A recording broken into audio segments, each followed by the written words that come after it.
From Washington, this is VOA News.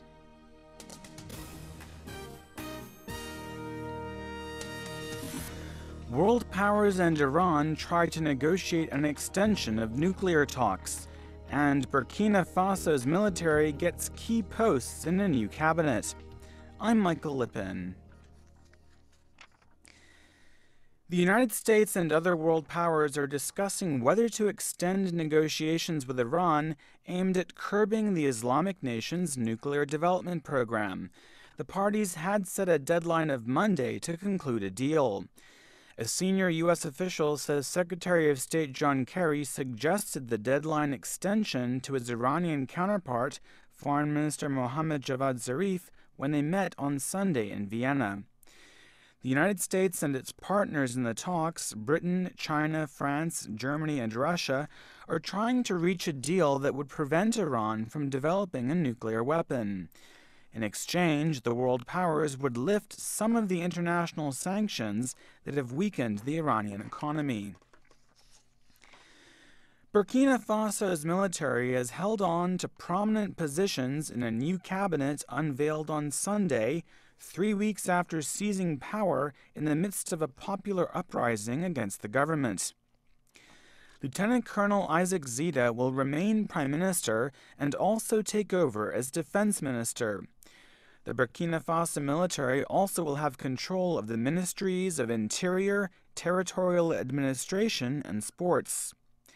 Interim civilian President Michel Kafando also will function as Foreign Minister.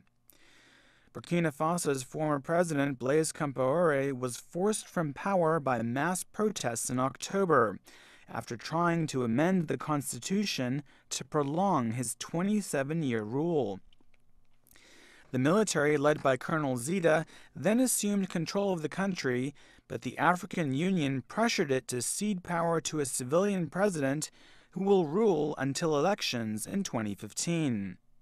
You're listening to VOA News. Afghan authorities say a suicide bomber has struck a volleyball match in the country's southeast, killing at least 50 people and wounding more than 80 others. The attack near the Pakistani border came as the Afghan parliament approved security deals with the United States and the NATO alliance, allowing them to maintain a smaller military presence in Afghanistan beyond this year.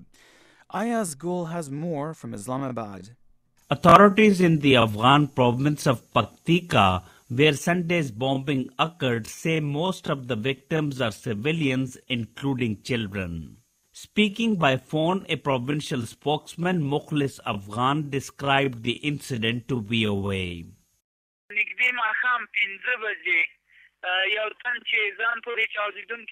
He says residents from nearby districts had gathered in Yaya Khel to watch a volleyball match when a man with explosives strapped to his body walked into the crowd and detonated the bomb.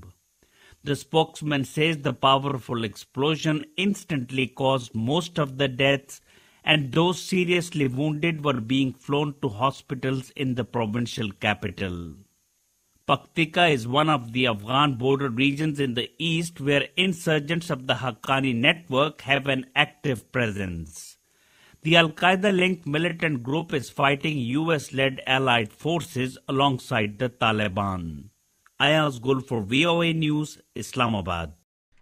Tunisians have voted in their first presidential election since a 2011 revolution that sparked the Arab Spring pro-democracy uprisings in other parts of the region.